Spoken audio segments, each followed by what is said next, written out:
Good morning friends. BPSC TRE 4 practice set number आज 7 होगा।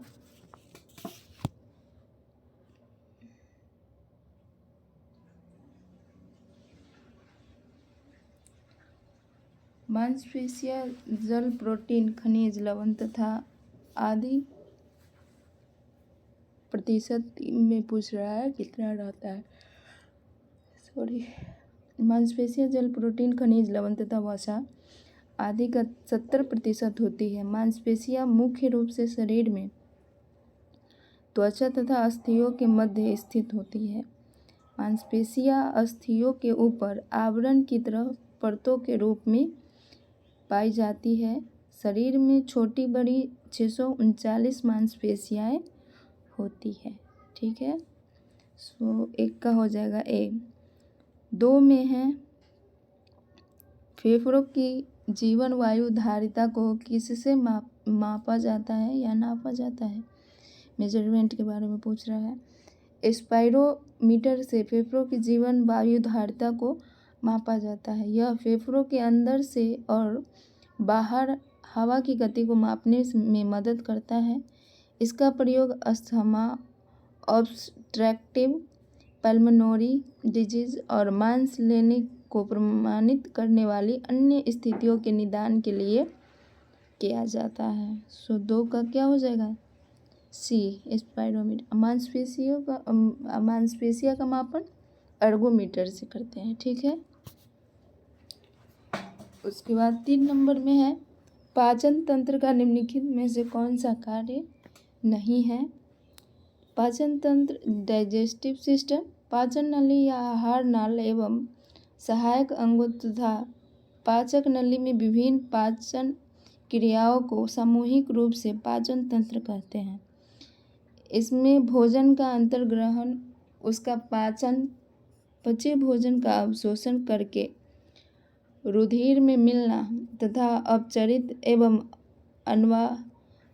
अनावशोषित भोज्य पदार्थों को मल के रूप में गुर्दा द्वारा आंतों के बाहर निकालना आता है। पाचन तंत्र के मुख्य कार्य निम्नलिखित है। भोजन का छोटे अणुओं में तोड़ना, भोजन से पोषक तत्व अणु अवशोषित करना, गैर पचने योग्य अपशिष्ट को हटाना। 3 का क्या हो जाएगा, सी, क्योंकि यहाँ पे नंबरिंग में गलती दिया है, ए बी डी डी करके दे दिया है, सी हो जाएगा। शरीर के सभी कोशिका तक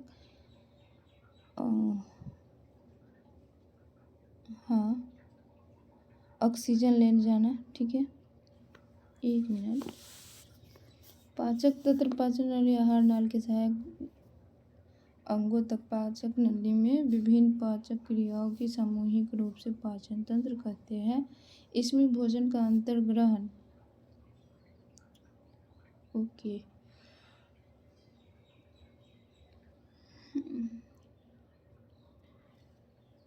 सामूहिक रूप से पचे भोजन का अवशोषण करके रुधिर में मिलाना एवं अनावशोषित भोज्य पदार्थ को मल के द्वारा गुर्दा में। भोजन से पोषक तत्व अणु, 1 मिनट, बी ऑप्शन है यहाँ, बी होगा। ठीक है, भोजन से पोषक तत्व अणु अवशोषित करना, 3 का हो जाएगा, बी। ठीक है, 1 मिनट। देखिए यहाँ पे 1 का आपका ए है 70%, 2 का हो जाएगा स्पाइरोमीटर, 3 का हो जाएगा शरीर की सभी कोशिकाओं तक ऑक्सीजन ले जाना। ठीक है, पाचन तंत्र का निम्नलिखित में से कौन सा कार्य नहीं पूछा, तो शरीर की सभी कोशिकाओं तक ऑक्सीजन ले जाना। ठीक है, क्वेश्चन नंबर 4, कायम क्या है। कायम पाचन के दौरान आमाशय भित्ति एवं आंत में बना एक अर्ध तरल चिकना श्लेष्म युक्त ठोस पदार्थ है जो भोजन के आंशिक पाचन एवं पाचक एंजाइम के संयुक्त होने से लेई जैसी संरचना ग्रहण कर लेती है। 4 का हो जाएगा, सी। ठीक है, 5 में हृदय आवरण की दोनों परतों के मध्य होगा एक तरल पदार्थ होता है। इस तरल पदार्थ को क्या कहते हैं? हृदय आवरण की दोनों परतों के मध्य एक तरल पदार्थ होता है। इस तरल पदार्थ को पेरिकार्डियल द्रव्य कहते हैं। पेरिकार्डियल हृदय दिल के चारों ओर एक झिल्ली के रूप में पाई जाती है। सो 5 का हो जाएगा सी। ठीक है। 6 में है थ्रोम्बोसाइट्स को डॉट डॉट भी कहते हैं। रुधिर में लाल तथा श्वेत रक्त कणों के अतिरिक्त एक अन्य प्रकार के पदार्थ तैरते रहते हैं। उन्हें रक्त पट्टिकाएं प्लेटलेट्स कहते हैं। ठीक है। सी। 7 में है रक्त का सामान्य पीएच हाइड्रोजन आयन सांद्रता होता है। पीएच मान किसी विलय के अम्लीय या क्षारीयता की माप को व्यक्त करता है। इसके अनुसार पीएच मान 7 वाले विलयन उदासीन, 7 से कम पीएच वाले विलयन अम्लीय तथा 7 से अधिक पीएच वाले विलयन क्षारीय होते हैं। मानव रक्त एक क्षारीय विलयन की भांति होता है जिसका पीएच मान 7.35 से 7.45 के आसपास होता है, जबकि जल एक उदासीन विलय माना जाता है विलयन जिसका पीएच 7 होता है। सो 7 का क्या हो जाएगा? बी। ठीक है। 8 में अनुवांशिकता की आधारभूत इकाई है। अनुवांशिकता की आधारभूत इकाई जीन है। पृथ्वी अनवरत रूप से सम्मान की उत्पत्ति का पालन करती आ रही है। विभिन्न जीव, पेड़ पौधे तथा मनुष्य अपने पूर्वजों के ही सदृश पैदा होते हैं। यही क्रिया वंशानुक्रम कहलाती है। अर्थात वंशानुगत कारक वे जन्मजात विशेषताएं हैं जो शिशु को जन्म से ही प्राप्त होती है। प्राणी के विकास में ये वंशानुगत शक्तियाँ प्रधान तत्व होने के कारण उसके स्वाभाविक एवं जीवन चक्र की गति को नियंत्रित करती है। सो 8 का क्या हो जाएगा? बी। ठीक है। 9 में है वायुमंडल में सर्वाधिक प्रतिशत मात्रा किस गैस की होती है? वायुमंडल में क्योंकि प्रतिशत मात्रा नाइट्रोजन गैस की होती है 78%, और ऑक्सीजन का 21, कार्बन डाइऑक्साइड का 0.03 होता है। ठीक है। वायुमंडल में इन गैसों के अतिरिक्त अल्प मात्रा में धूल, वनस्पति तथा पराग के कणों के साथ विभिन्न प्रकार के जीवाणु भी पाए जाते हैं। वस्तुतः इस मिश्रण में उपयुक्त वर्णित गैसों की मात्रा का अनुपात भिन्न स्थानों पर थोड़ा बहुत बदलता रहता है। सो 9 का हो जाएगा सी, नाइट्रोजन। ठीक है। 10 में है किसने प्रमाणित किया कि हवा एक मिश्रण है? सन 1770 ईस्वी में एंटनी लॉरेंट लेवाइजर ने दहन की आधुनिक अवधारणा को प्रस्तुत किया, जिसने दहन की फ्लोजिस्टन सिद्धांत को विस्थापित कर दिया। इसी सिद्धांत की व्याख्या कराते हुए लेवाइजर ने प्रमाणित किया कि हवा विभिन्न गैसों का मिश्रण है तथा यह भी कहा कि यह मुख्यतः 2 प्रकार की होती है, एक जो दहन को सपोर्ट करती है और दूसरी जो दहन को सपोर्ट नहीं करती है। सो 10 का क्या हो जाएगा? सी। 11 में है सबसे ज़्यादा ध्वनि का शोर निम्न में से किससे है? सबसे ज़्यादा ध्वनि का शोर फौजी राइफल से होता है। शोर एक अवांछनीय ध्वनि है, इसको भी पर्यावरण प्रदूषण माना गया है। शोर का मापन डेसिबल में करते हैं। तोप बंदूक का डेसिबल 160, रॉक संगीत डिस्को का decibel 140, loud speaker horn 130 decibel. 100 decibel से ऊपर की ध्वनि परेशानी उत्पन्न करती है। ठीक है। सो 11 का हो जाएगा ए, फौजी राइफल। 12 में है बहुत से कार्यों को एक साथ करने को कहते हैं। जब एक ही समय में बहुत सारे कार्य को एक ही साथ किया जाता है तो उस प्रक्रिया को समूहीकरण कहा जाता है। इस समूहीकरण प्रक्रिया द्वारा करने वाला व्यक्ति समय की बचत करता है एवं कई कार्यों में निपुण होता है। सो 12 का हो जाएगा ए। 13 में है फीको प्रणाली का उपयोग इनमें से किस में किया जाता है? तो फीको प्रणाली का उपयोग भंडार में किया जाता है। 13 का हो जाएगा सी। 14 में है उज्ज्वला योजना की शुरुआत मतलब शुरुआत हुई कब हुई थी, वही पूछने का मतलब है। उज्ज्वला योजना महिलाओं की खरीद फरोख्त की रोकथाम, व्यावसायिक दुर्व्यवहार, यौन शोषण की शिकार महिलाओं के पुनरुद्धार, पुनर्वास तथा उन्हें फिर से समाज की मुख्य धारा में शामिल करने के लिए केंद्र द्वारा प्रायोजित व्यापक योजना उज्ज्वला योजना का शुभारंभ 4 दिसंबर 2007 को किया गया। कब किया गया? तो ये 4 दिसंबर 2007 को किया गया। ठीक है। इस योजना में निम्नलिखित बातें है यथा रोकथाम, बचाव, पुनर्वास, समाज की मुख्य धारा में लाना तथा स्वदेश भेजना। समाज में मुख्य धारा का तात्पर्य पीड़ित महिलाओं से है, अतः विकल्प ए सही है। ठीक है। 4 दिसंबर 2007। ठीक है। 15 में है शांति निकेतन में ग्रामीण विकास किसके द्वारा शुरू किया गया? शांति निकेतन 1921 में रविंद्रनाथ टैगोर, किनके द्वारा?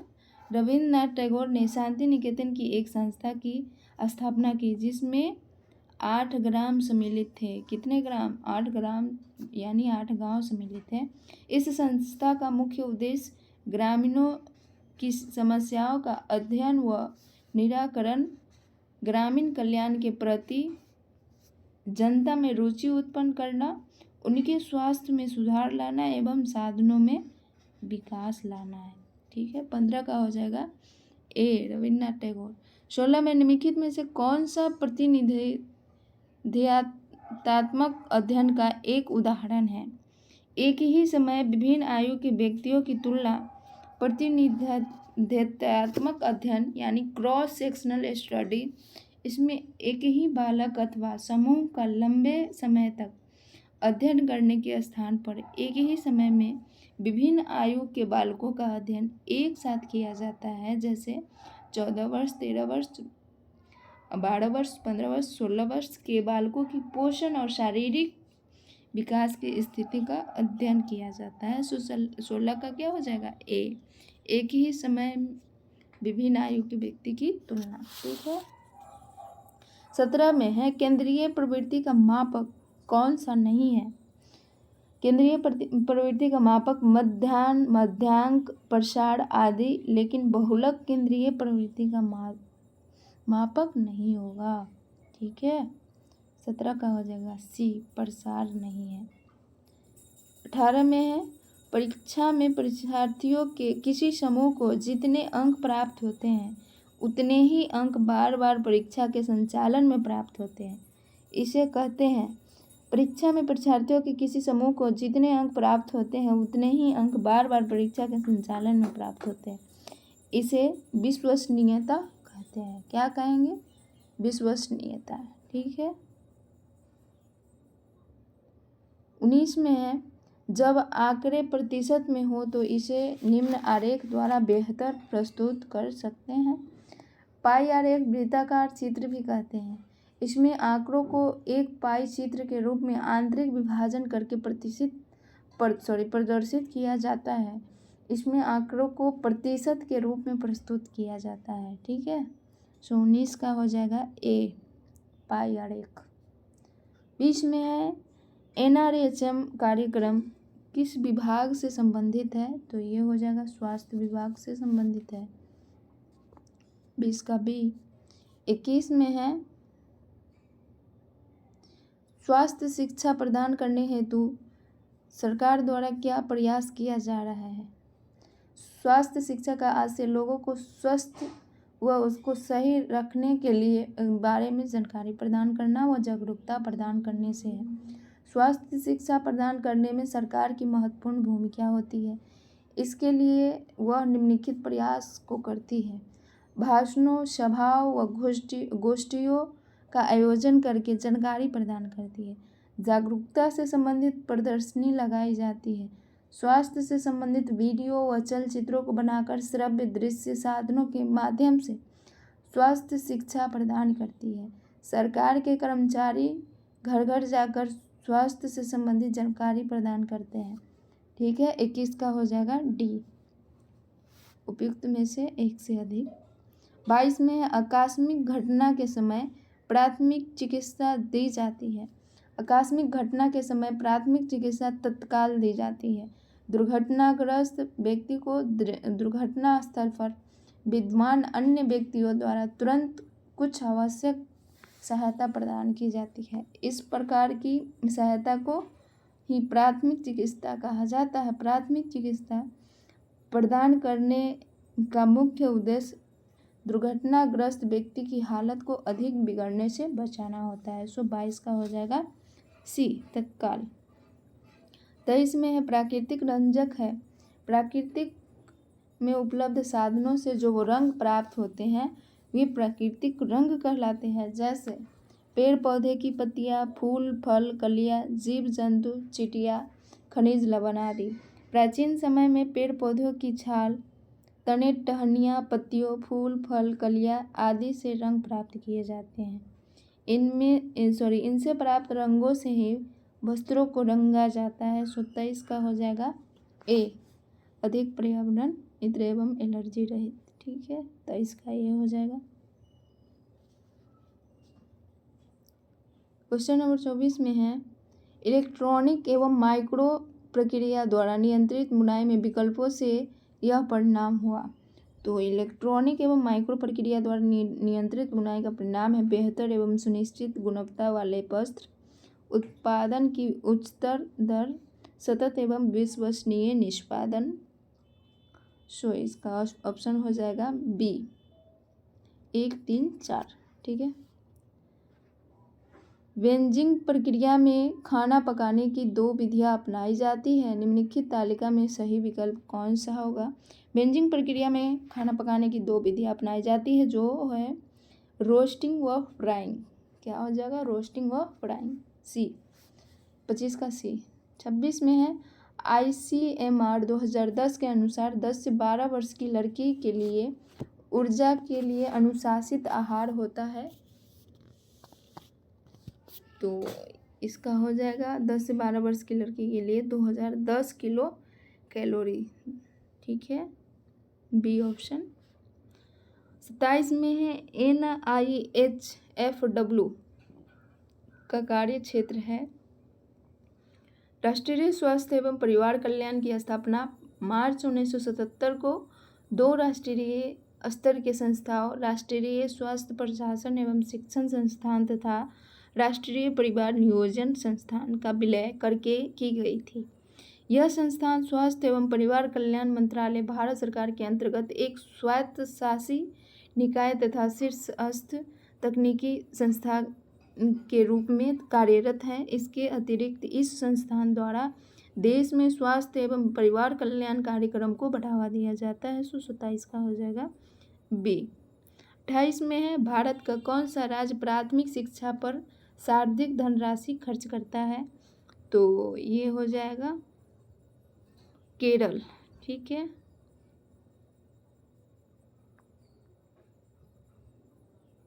मूल्यांकन की आवश्यकता होती है। मूल्यांकन का सामान्य अर्थ है मूल्य का आकलन करना। मूल्यांकन अंग्रेजी भाषा का एवल्यूएशन का हिंदी रूपांतरण है।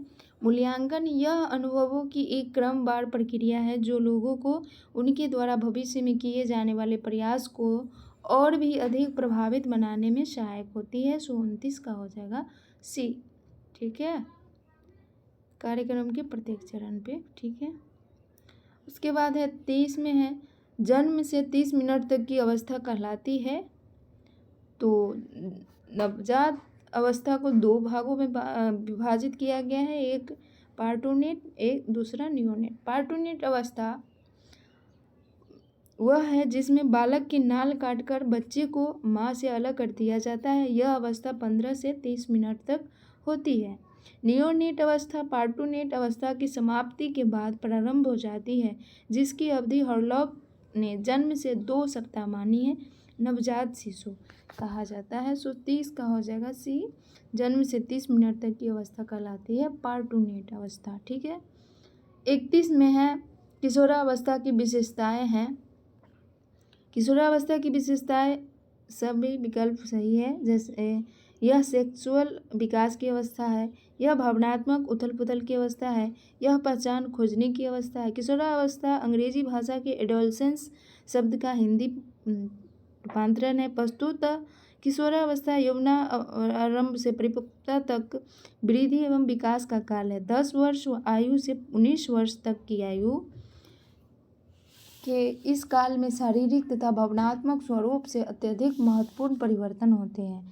इस अवस्था में किशोरों में सेक्सुअल भावनाओं का विकास तीव्र गति से होता है। लड़कियों के प्रति किशोर ज़्यादा आकर्षित होते हैं।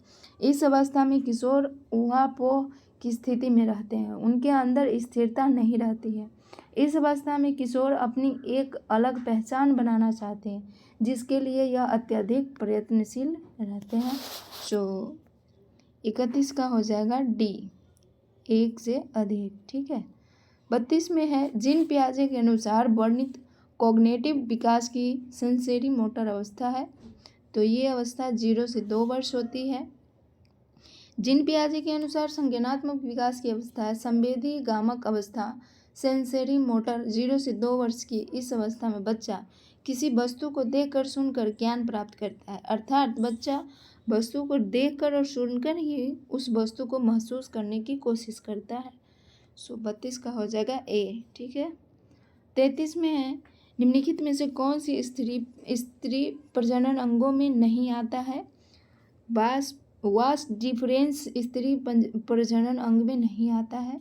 नए जीव के निर्माण विकास की दृष्टि से स्त्री प्रजनन तंत्र के अंतर्गत निम्नलिखित अंग आते हैं।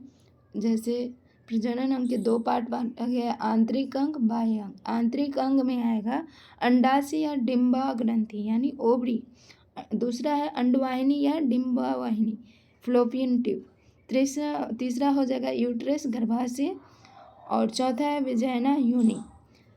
बाह्य अंग में आएगा मानस प्यूबिस, लेबिया में जोड़ा होगा, पेरिनियम, लेबिया माइनोरा। 5वां है क्लिटोरिस, वेस्टिब्यूल, योनि का बाह्य छिद्र, मूत्र मार्ग का बाह्य छिद्र। इस प्रकार 33 का हो जाएगा ए, वास्प डिफरेंस नहीं आएगा। ठीक है। 34 में गुणसूत्र के 22 जोड़े को कहते हैं। तो मानव प्रजनन कोशिकाओं में क्रोमोसोम्स के 23 जोड़े होते हैं या इनकी संख्या 46 होती है। इनमें 22 जोड़े बिल्कुल एक समान होते हैं, जिन्हें समजात गुणसूत्र या ऑटोसोम्स कहते हैं। परंतु 23वें जोड़े को क्रोमोसोम्स पुरुष एवं महिला में भिन्न होता है। 23वें जोड़े में महिला में क्रोमोसोम्स XX तथा पुरुष में 23वें जोड़े XY क्रोमोसोम्स होता है। 34 का हो जाएगा ए, ऑटोसोम्स। ठीक है।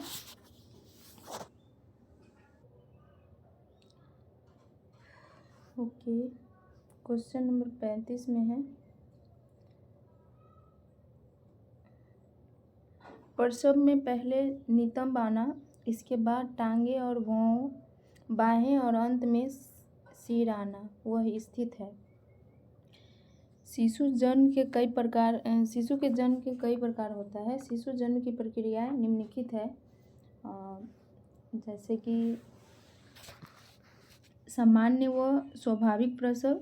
शिशु जन्म की यह प्रकृति और स्वाभाविक प्रक्रिया है। इसमें प्रसव की तीनों अवस्थाएं बारी बारी से क्रियान्वित होती है। ठीक है। उल्टा प्रसव में होगा, इसे ब्रीच प्रसव भी कहते हैं। उल्टा प्रसव को क्या कहते हैं? ब्रीच प्रसव। ठीक है। इसमें पहले शिशु के पैर नीचे और सिर ऊपर होता है। इस प्रसव प्रक्रिया में औजार की मदद ली जाती है। ठीक है। औजार व उपकरण द्वारा प्रसव। जब गर्भस्थ शिशु किन्हीं कारणवश सामान्य प्रक्रिया द्वारा योनि मार्ग से स्वतः बाहर नहीं आ पाता है, तो औजार व उपकरण की सहायता से योनि मार्ग को चौड़ा कर शिशु को बाहर निकाला जाता है। ठीक है। उसके बाद 4th है ऑपरेशन द्वारा प्रसव। जब शिशु सामान्य व अप्राकृतिक प्रक्रिया द्वारा योनि से बाहर नहीं आ पाता है, तो माँ के उदर में चीरा लगाकर शिशु को बाहर निकाला जाता है। ठीक है। इसका ऑप्शन है ए, 35 का ए। ठीक है, सामान्य पूछा था तो ये हो जाएगा। 36 में है, जन्म के समय शिशु को यह टीका लगाया जाता है। जन्म के समय शिशु को BCG का टीका लगाया जाता है। BCG बैसिलस कैलमेट ग्यूरिन का एक टीका है जो मुख्यतः यक्ष्मा टीबी की रोकथाम के लिए उपयोग किया जाता है। जिन देश में यक्ष्मा प्राय होता है वहाँ स्वस्थ शिशुओं को इसकी खुराक जन्म के बाद जितना जल्दी हो सके लगाने की सलाह दी जाती है। 36 का हो जाएगा ए। 37 में है, आदमी उसके मालिक का गुस्सा अपने बच्चे पे निकालता है, यह कथन उदाहरण है। तो यह विस्थापन का उदाहरण है। ठीक है, डिस्प्लेसमेंट। इस रक्षात्मक प्रक्रम में व्यक्ति अपनी भावनाओं को किसी वस्तु विशेष से हटाकर दूसरे व्यक्ति या वस्तु से संबंधित कर लेता है। सामान्यतः यह भावनाएं आक्रामकता से संबंधित होती है।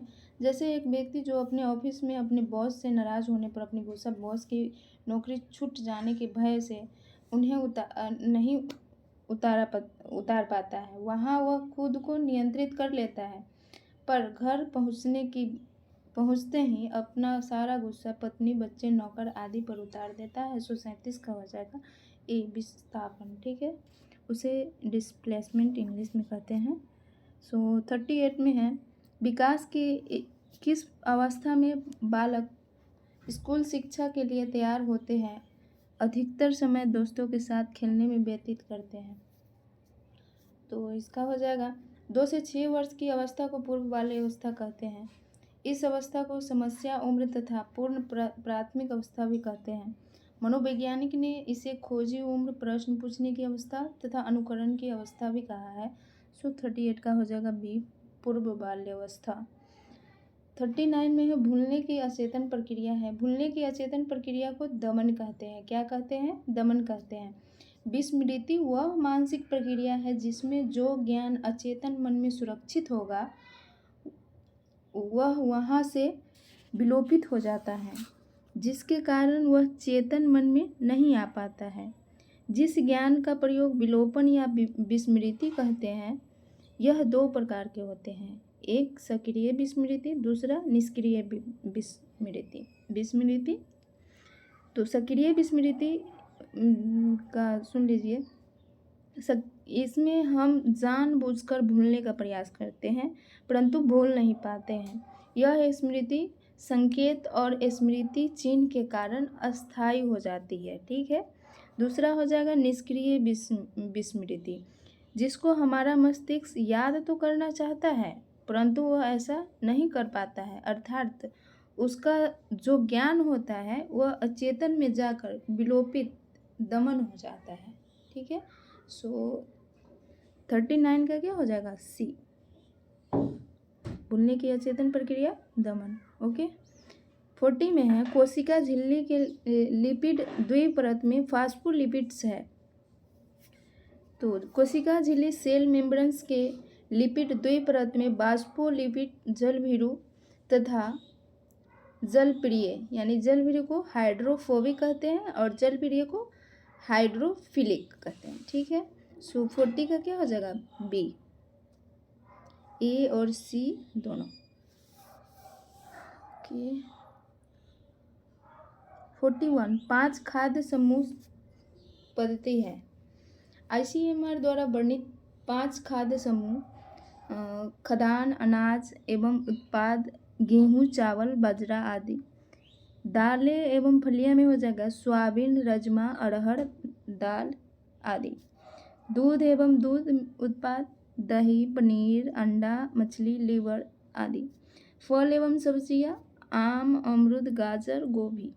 ठीक है, उसके बाद वसा एवं चीनी से मक्खन, घी, तेल, गुड़, चीनी आदि। 41 का क्या हो जाएगा? बी, खाद्य अनाज एवं उत्पादन में दाल एवं फलियां, दूध एवं दूध उत्पाद, फल एवं सब्जियां और वसा एवं चीनी, बी हो जाएगा। 42 एसिटामिनोफेन विषाक्तता जो सबसे आम दवा है, इनमें से किसकी विफलता का कारण है? तो इसका हो जाएगा एसिटामिनोफेन एक दर्द निवारक, एनाल्जेसिक तथा ज्वरनाशक एंटीप्यूरेटिक दवा है। इसकी अधिक खुराक ओवरडोजेज लीवर में विषाक्तता उत्पन्न कर देता है, जिसकी वजह से लीवर फेलर, लीवर में घाव आदि समस्याएं उत्पन्न हो जाती है। सो 42 का हो जाएगा सी, लीवर। यहाँ पर अधिक सेवन करेंगे तो क्या होगा, लीवर खराब हो जाएगा। ठीक है। 43 प्रोटीन की इकाई है। प्रोटीन की इकाई एमिनो एसिड है, क्योंकि प्रोटीन बड़ी संख्या में अमीनो अम्ल की छोटी छोटी इकाइयों से बने जैविक अणु होते हैं। एमिनो अम्ल NH2 और कार्बोक्सिल समूह COOH यानी COOH दोनों से मिलकर बने अणु हैं। प्रोटीन में अमीनो अम्ल की इकाई पेप्टाइड बंध नामक विशिष्ट लिंकेज से जुड़ी होती है। सो 43 का हो जाएगा सी, एमिनो एसिड। ठीक है। 44 पोटेशियम की प्लाज्मा सांद्रता है। पोटेशियम की प्लाज्मा सांद्रता 1.2 से 5.0 है। पोटेशियम लगभग सभी खाद्य पदार्थों में मिलता है। यह कोशिका में होने वाली अनेक अभिक्रियाओं के साथ साथ शरीर में विद्युत अपघट्य संतुलन को बनाए रखने के लिए आवश्यक है। सो 44 का हो जाएगा सी। ठीक है। 45 हृदय की धड़कन नियंत्रित करने के लिए कौन सा खनिज आवश्यक है। पोटेशियम की उपस्थिति शरीर में कोशिकाओं के अंदर द्रव्य मांसपेशियां तथा लाल रक्त कणिकाओं में होती है, जो मांसपेशियों के संकुचन में हृदय की धड़कन को नियंत्रित करती है तथा नाड़ी ऊतकों की संवेदन शक्ति बनाए रखने में तथा पानी के संतुलन में सहायक होता है। सो 45 का हो जाएगा सी, पोटेशियम। ठीक है। 46 पीने के पानी का TDS होना चाहिए, तो इसका होना चाहिए 50 से 150 मिलीग्राम पर लीटर। पीने के पानी में अनेक प्रकार के खनिज लवण, कार्बनिक, अकार्बनिक पदार्थ तथा गैसों के एक निश्चित अनुपात से अधिक अथवा अन्य अनावश्यक तथा हानिकारक पदार्थ घुले होने से प्रदूषित हो जाता है। अनेक कीटाणुनाशक पदार्थ,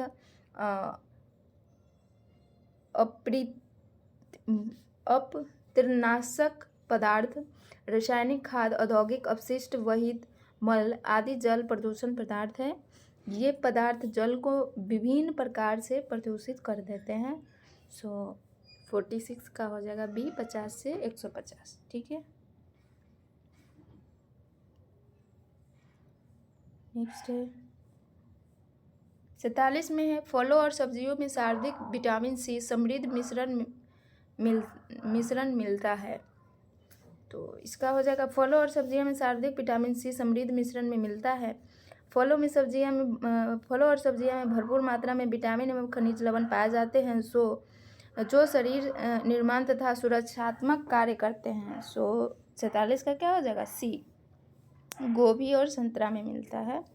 उसके बाद है 48 में है, एक मिनट, हाँ ठीक है। निम्नलिखित में से कौन से भोजन उच्चतम गुणवत्ता के प्रोटीन उपलब्ध कराते हैं। अंडे के प्रोटीन में उच्चतम गुणवत्ता बायोलॉजिकल वैल्यू 96 होती है। अंडे में 12 से 14% प्रोटीन होता है, जिसमें सभी आवश्यक अमीनो अम्ल उपस्थित होते हैं। सो 48 का हो जाएगा सी, अंडा। उसके बाद 49 में गर्भवती महिला के लिए ऊर्जा और प्रोटीन की अतिरिक्त आवश्यकता क्या है। तो इसका गर्भावस्था में कैलोरी ऊर्जा की मांग बढ़ जाती है। गर्भावस्था में गर्भिणी के वजन एवं शरीर के आकार में वृद्धि होती है। इन दोनों में वृद्धि होने से आधारीय चयापचय दर, बेसिक मेटाबॉलिक रेट में वृद्धि हो जाती है। परिणामतः कैलोरी की मांग बढ़ जाती है। ICMR के भोज्य विशेषज्ञों के अनुसार गर्भावस्था में 300 किलो कैलोरी अतिरिक्त ऊर्जा लेनी चाहिए। गर्भस्थ शिशु के शरीर निर्माण, गर्भिणी के शरीर के ऊतकों की टूट फूट की मरम्मत एवं नए तंतुओं के निर्माण हेतु गर्भवती स्त्री के आहार में साधारण स्थिति की अपेक्षा 15 ग्राम अतिरिक्त प्रोटीन होना चाहिए। 49 का हो जाएगा बी, 300 कैलोरी 15 ग्राम। ठीक है। 50 में है अनन्नोत्तर पोषण का अर्थ क्या है? बीमारी की दशा में रोगी व्यक्ति मुंह द्वारा आहार नहीं ग्रहण कर पाता है क्योंकि भोजन चबाने और निगलने में काफ़ी कठिनाई होती है। ऐसी परिस्थिति में विशिष्ट विधियों द्वारा भोजन दिया जाता है। रोगी को भोजन देने की विशिष्ट विधि नासिका नली से भोजन कराना। 150 का हो जाएगा ए। 51 में है ज्वर से पीड़ित वयस्क व्यक्ति को आहार में कितने कैलोरी देना चाहिए? ज्वर से पीड़ित वयस्क व्यक्ति के आहार में 2700 किलो कैलोरी होना चाहिए, 2700 कैलोरी। ठीक है। ज्वर का अर्थ है शरीर के तापमान का सामान्य से अधिक होना। ज्वर की अवस्था में रोगी की कैलोरी संबंधित आवश्यकता बढ़ जाती है क्योंकि उसकी पर्याप्त ऊर्जा का ह्रास ऊतकों के क्षय तथा ताप के नियमन में हो जाता है। अतः कभी कभी तो ज्वर की अवस्था में कैलोरी की आवश्यकता सामान्य अवस्था से दोगुनी हो जाती है। 51 का हो जाएगा पी। 52 में है FSSAI का पूरा नाम क्या है? तो इसका हो जाएगा food safety and standard authority of India. यह भारत सरकार के खाद्य मंत्रालय की एक एजेंसी है। 52 का हो जाएगा C, food safety and standard authority of India. ठीक है।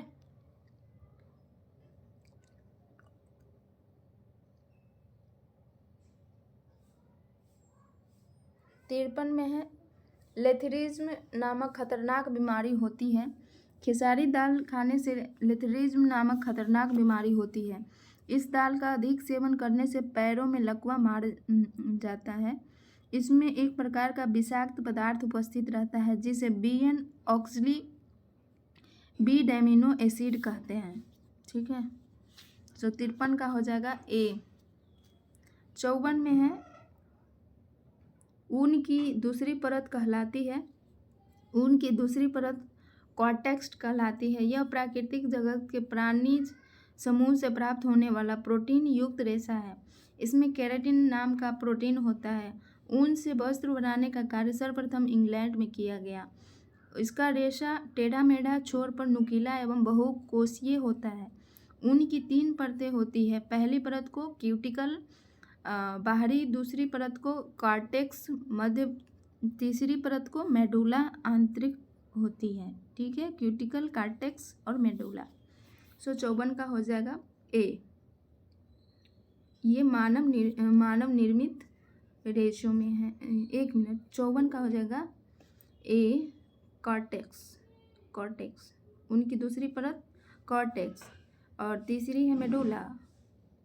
पहली हो जाएगी क्यूटिकल। 1 मिनट। बाहरी है क्यूटिकल और आंतरिक है मेडुला और मध्य हो जाएगा कॉर्टेक्स। तो दूसरी ही पूछा है यहाँ पे, तो कॉर्टेक्स हो जाएगा। 55 में है क्रॉस लिंकेज व साइड चेन अधिकांशतः पाई जाती है। तो कपास व लीलन के रेशे में कार्बोक्सिल समूह होता है। यह संभवतः परमाणु की श्रृंखला के रूप में अर्थात क्रॉस लिंकेज व साइड चेन के रूप में पाया जाता है। 55 का हो जाएगा बी, कपास और लीलन। ठीक है। रेयॉन को निम्न में वर्गीकृत किया जाता है। रेयॉन को प्राकृतिक रेजिनेटेड रेशों में वर्गीकृत किया जाता है। मानवकृत रेशों का सामूहिक नाम रेयॉन दिया गया है। इनके कुछ गुण कपास से मिलते जुलते हैं। वह जलाने पर इनमें कपास जैसी गंध व अन्य लक्षण दृष्टिगोचर होते हैं। रेयॉन का अर्थ है सूर्य की किरणों को परावर्तित करना। रेयॉन के धागे अत्यंत ही कोमल, मुलायम, चमकदार, सूक्ष्म एवं सुंदर होते हैं। ये देखने में रेशम के समान ही लगते हैं, इसलिए इन्हें कृत्रिम रेशम भी कहा जाता है। 156 का हो जाएगा ए। ठीक है। मानव निर्मित जंतु फाइबर। 57 में है कपास कताई प्रणाली का सही क्रम है। कताई स्पिनिंग वस्त्र उद्योग का आरंभिक और बहुत बड़ा प्रक्रम है। कपास आदि प्राकृतिक रेशे या अन्य कृत्रिम रेशे को ऐंठ कर सूत बनाने की क्रिया को कताई करना कहते हैं। पहले यह कार्य हाथ से किया जाता था, किंतु आजकल अधिकांश कताई स्वचालित मशीनों से की जाती है। कताई सामान्यतः दो प्रकार से संपन्न की जाती है, यांत्रिक कताई, रासायनिक कताई। यांत्रिक कताई ये दो प्रकार की होती है। परंपरागत विधि द्वारा कताई भी दो प्रकार से की जाती है, प्रथम तकली व दूसरा चरखा द्वारा। कपास कताई प्रणाली का सही क्रम होगा सम्मिश्रण, संघूनन, एक मिनट, सम्मिश्रण, समाहरण, संघूनन, आरेखन, उसके बाद आमोटन कताई। क्या है? सम्मिश्रण, समाहरण, संघूनन, आरेखन, आमोटन कताई। 57 का क्या हो जाएगा? B, CFADE। ठीक है। संघूनन है, सॉरी क्या है पहले? सम्मिश्रण, समाहरण, उसके बाद संघूनन, आरेखन। देखिए सम्मिश्रण, समाहरण, संघूनन, सम्मिश्रण, समाहरण, संघूनन, आरेखन, आमोटन कताई, आरेखन, आमोटन कताई। ठीक है, याद रखेंगे।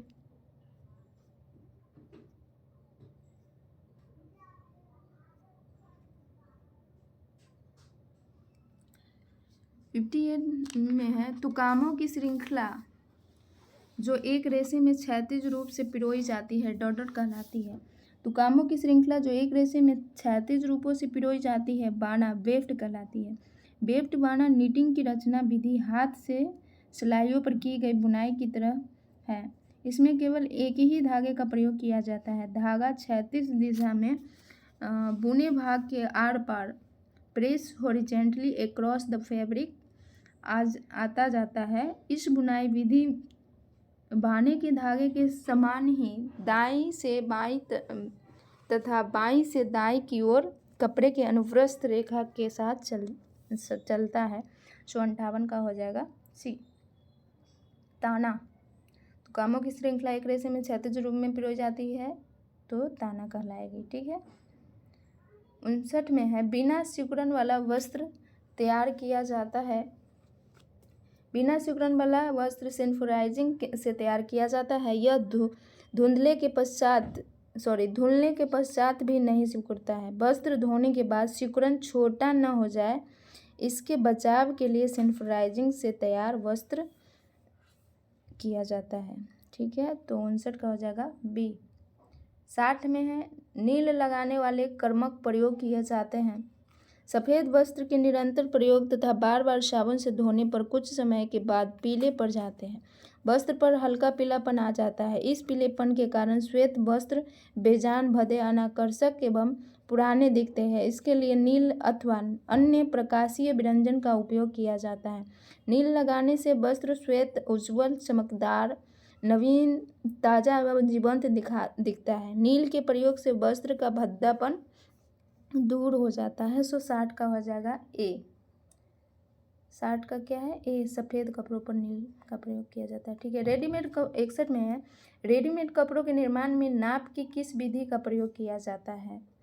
रेडीमेड कपड़े के निर्माण नाप की चेस्ट सिस्टम विधि का प्रयोग किया जाता है। केवल छाती के लिए गए नाप के आधार पर अन्य अंगों की नाप निकाल कर वस्त्र की कटिंग की जा सकती है। उदाहरण के लिए किसी की छाती की नाप 90 सेंटीमीटर है तब गर्दन छाती की 1/3 30 सेंटीमीटर होगी तथा मुठ छाती 1/4 20.5 सेंटीमीटर होगा। इसी प्रकार अन्य नापें भी निकाल ली जाती है, परंतु इस विधि द्वारा वस्त्र सिलने में त्रुटि रह जाती है। 61 का हो जाएगा ए।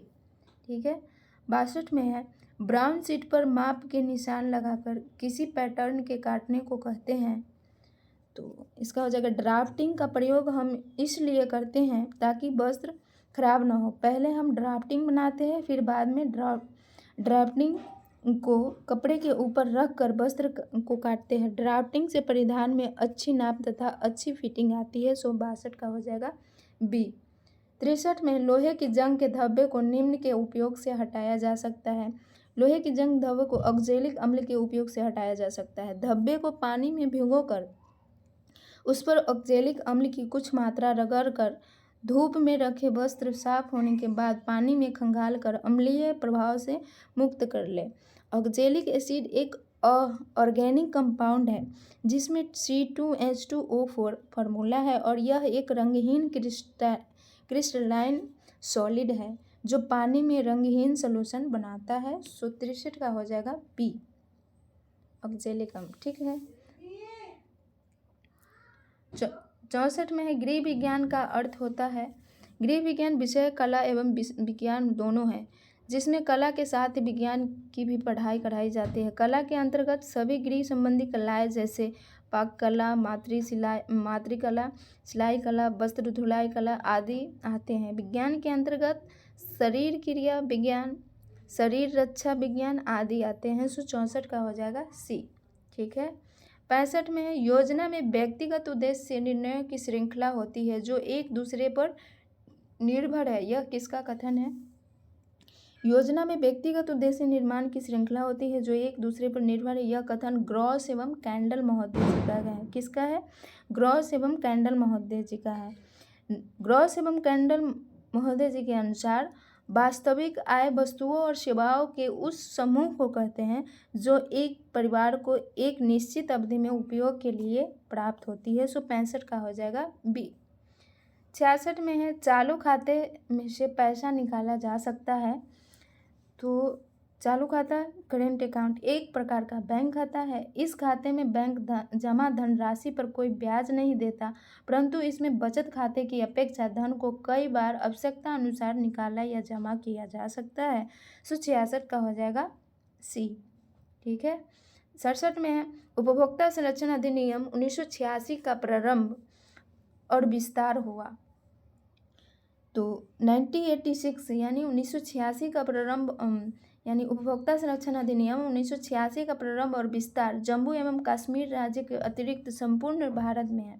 उपभोक्ता संरक्षण अधिनियम 1986 सभी वस्तुओं, सेवाओं तथा अनुचित व्यापारिक गतिविधियों पर लागू होता है जब तक कि केंद्रीय सरकार ने विशेष रूप से छूट न दी हो। सो 67 का हो जाएगा सी। इसका विस्तार जम्मू एवं कश्मीर राज्य के अतिरिक्त संपूर्ण भारत में है। ठीक है। 67 का सी। 68 में है जिस परिवार में व्यक्ति जन्म लेता है उसे कहते हैं प्रसव का परिवार। परिवार का वह प्रकार होता है जहाँ व्यक्ति जन्म लेता है।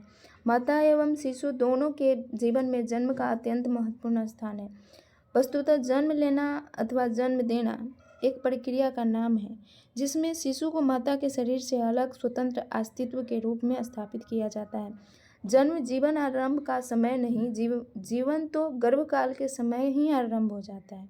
वस्तुतः यह एक परिवर्तन की अवस्था है जो माँ के शरीर के आंतरिक भाग से शिशु को बाहर के वातावरण में लेती है। सो 68 का हो जाएगा बी, प्रसव का परिवार। जिस परिवार में व्यक्ति जन्म लेता है उसे कहते हैं प्रसव का प्रकार। ठीक है। 69 में है सन 1929 में किस समाज सुधार के प्रयत्नों से बाल विवाह निरोधक अधिनियम पारित हुआ? बाल विवाह प्रतिबंध अधिनियम 28 सितंबर 1929 को imperial legislative council of India में पारित हुआ। कब हुआ? 28 सितंबर 1929 को। कहाँ हुआ? Imperial legislative council of India में पारित हुआ। लड़कियों के विवाह की आयु 14 वर्ष और लड़कों की 18 वर्ष तय की गई, जिसे बाद में लड़कियों के लिए 18 वर्ष, लड़कों के लिए 21 वर्ष कर दिया गया। इसके प्रयोजक हरविलास सरदा थे। कौन थे इसके प्रयोजक? हरविलास सरदा थे, जिनके नाम पर इसे सरदा अधिनियम के नाम से जाना जाता है। सो 69 का हो जाएगा, क्या हो जाएगा 69 का? एक मिनट। समाज सुधारक के रूप में तो राजा राम मोहन राय जी है, लेकिन यहाँ पे सी भी माना गया है। तो जैसे ऑप्शन रहेगा उस अनुसार से देंगे। राजा राम मोहन राय अगर रहते हैं तो फिर वो देंगे, अगर वो नहीं रहते हैं तो फिर हरविलास सरदा का ऑप्शन आएगा। ठीक है।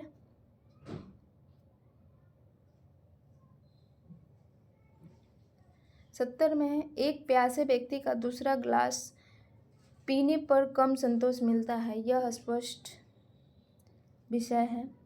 एक प्यासे व्यक्ति का दूसरा गिलास पानी पीने पर संतोष मिलता है। इसका स्पष्ट कारण यह है कि यहाँ पर सीमांत उपयोगिता ह्रास का नियम लागू हुआ है। 170 का हो जाएगा बी, सीमांत उपयोगिता ह्रास का नियम। ठीक है। 71 में है समय धन वस्तुएं एवं संपत्ति साधन है।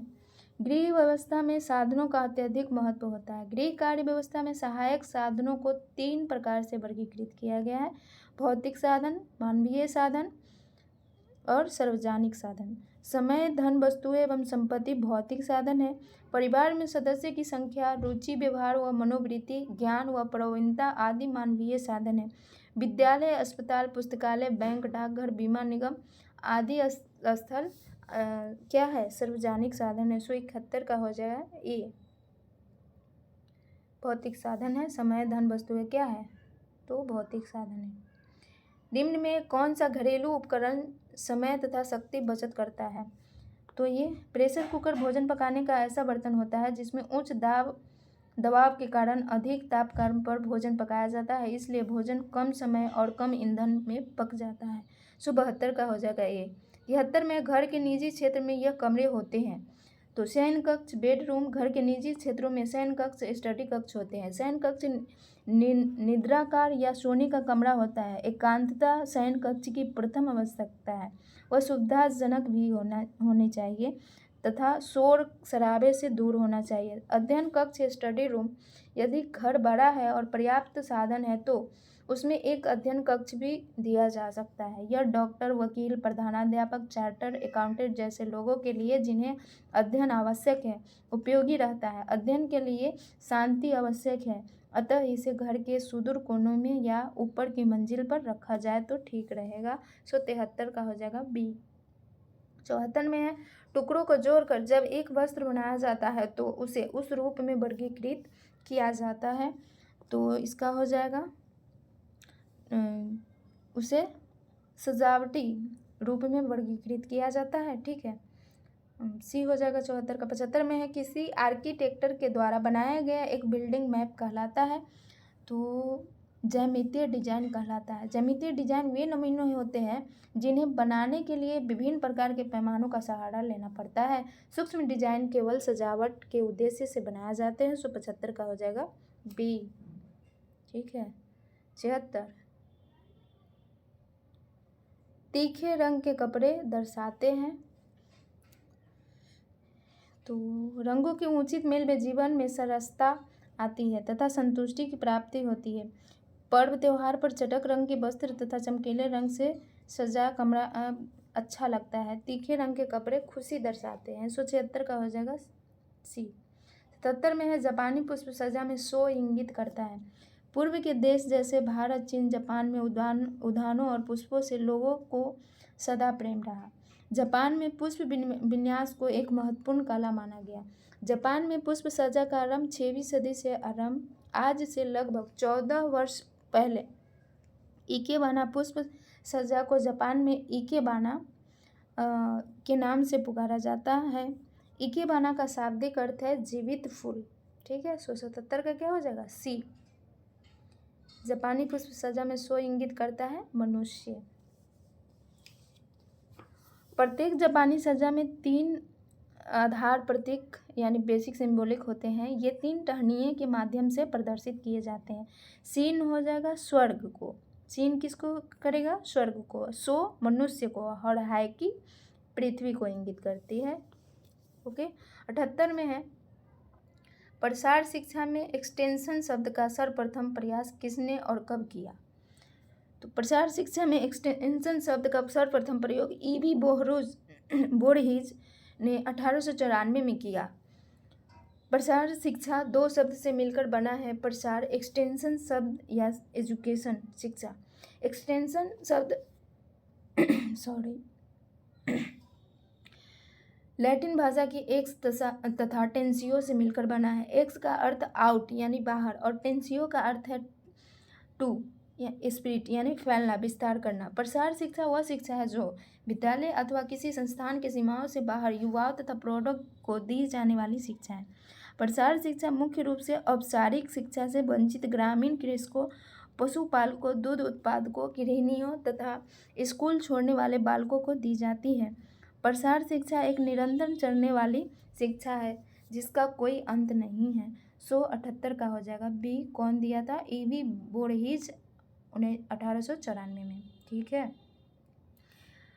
79 में है एक ऐसा प्रदर्शन जहां ऐसी किसी नई तकनीक की योग्यता को बताया जाता है जिसकी सफलता पहले ही परखी जा चुकी है, कहलाता है। एक ऐसा प्रदर्शन जहां किसी नई तकनीक की योग्यता को बनाया जाता है जिसकी सफलता पहले ही परखी जा चुकी है, वह परिणाम प्रदर्शन कहलाता है। इस विधि में नई विधियों का प्रदर्शन करके दिखलाया जाता है। इसके अंतर्गत उन्नतिशील विधि के परंपरागत विधि के साथ तुलनात्मक परिणाम दिखाकर लोगों को समझाया जाता है। इन प्रदर्शन में काफ़ी समय लगता है। दोनों विधियों का प्रदर्शन एक ही प्रकार की परिस्थितियों में करते हैं और दोनों परिणाम देखते हैं। यदि परिणाम तुलनात्मक अच्छे हैं उतना ही परिणाम प्रदर्शन अच्छा होता है। इसलिए कहा जाता है कि यह विधि किसी नई विधि के वैल्यू को प्रदर्शित करने का ढंग है। 79 का क्या हो जाएगा? ए, परिणाम प्रदर्शन। ठीक है, आज के सेट का लास्ट क्वेश्चन है 80 नंबर। अरस्तु के संप्रेषण मॉडल के अनुसार प्रभावी भाषण के 3 आयाम हैं। अरस्तु के संप्रेषण मॉडल के अनुसार प्रभावी भाषण के 3 आयाम यानी डायमेंशन है। लोकाचार, शब्द, कर्णुता यानी इट्स लोकस्पात। लगभग 2300 वर्ष पूर्व ग्रीक दार्शनिक अरस्तु ने संचार के 3 तत्व बताए हैं: वक्ता, स्पीकर, भाषण, स्पीच, श्रोतागण, ऑडियंस। अरस्तु ने इन तीनों तत्व को संचार प्रक्रिया के आवश्यक तत्व के रूप में माना है। इनमें एक वक्ता है, दूसरे में वह जो कुछ बोलता है उसको रखा गया है, तीसरे में वह व्यक्ति है जो उसे सुनता है। ऐसा संचार केवल आमने सामने ही हो सकता है। 80 का हो जाएगा बी, लोकाचार, शब्द, कर्णुता। Okay, practice set number 7 done हुआ। Okay, bye, thank you so much, bye bye.